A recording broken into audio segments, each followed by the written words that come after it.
خان صاحب سے ملاقات ہوئی، پوری لیگل ٹیم موجود تھی ٹرائل کے دوران. ہماری تقریباً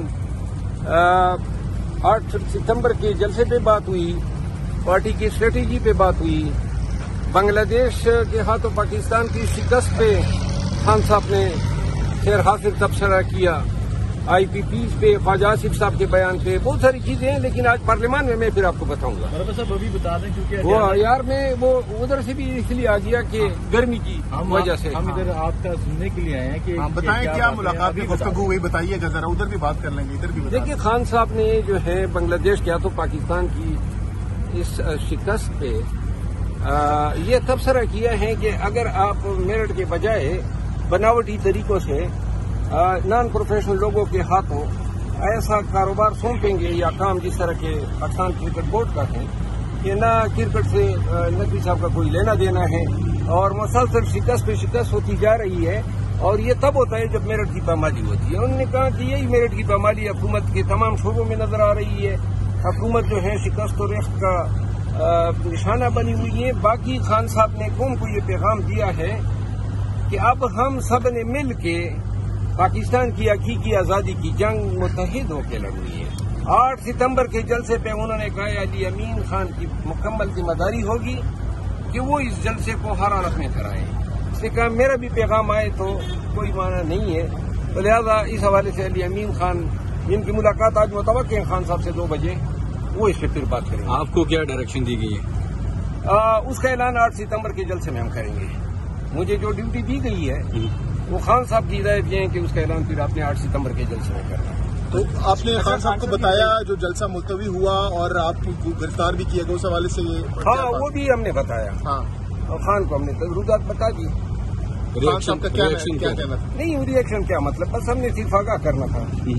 انہوں نے یہ کہا ہے کہ اب 8 ستمبر کے جلسے کے لیے پوری تیاریاں کر لیں اور ہر چیز کے لیے ایڈوانس میں تیار رہیں. وہ ہاتھ ڈالتے ہیں تو آپ لوگوں نے اپنی گرد بھی ان کے ہاتھوں نہیں. شیر محمد صاحب یہ بتائیے گا کہ جو آپ کا جلسہ ملتوی کیا گیا اس پر آپ کے کارکنان کافی ڈسہارٹ ہیں. خان صاحب نے اپنے اس فیصلے پہ ریگریٹ ظاہر کی ہے کہ مجھے یہ نہیں کرنا چاہیے تھا، لیکن انہوں نے کہا کہ میرے سامنے یہ پکچر پورٹرے کی گئی کہ انتشار ہو جائے گا اور خون بہہ جائے گا. تو اس نے کہا ملک میں انتشار کی سیاست ہم نے کی ہے، لیکن آئندہ انہوں نے کہا کہ چاہے کچھ بھی ہو جائے جلسہ 8 ستمبر کا عدالت میں ہونا ہے. اور اگر آپ کی بار ملتوی ہو گیا، خان صاحب نے کوئی ایسا کہا نہیں، اس نے کہا ملتوی کوئی کر ہی نہیں سکتا ہے. دفعہ 144 کا نفاذ کر دیا جاتا ہے. دفعہ 144 کو پھر غلام نبی کی دلہن ہے.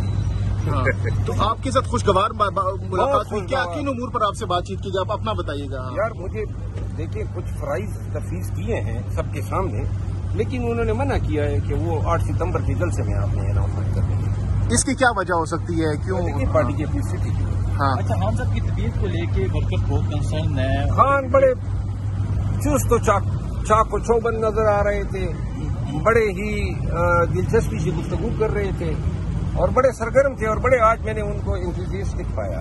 اچھا، ایک ولاگ ہوتا ہے منصور علی خان کی جانب سے جس میں وہ پھانسی کا ذکر کرتے ہیں کہ عمران خان نے کہا کہ اگر مجھے پھانسی پہ چڑھائیں منہ پہ کپڑا نہ ڈالا جائے، تو ورکر بہت اس چیز کو لے کے. دیکھیے منصور علی خان جو ہے شومی قسمت، وہ جس شخص کے ساتھ وہ ولاگ کیا ہے، کیا نام تھا اس کا؟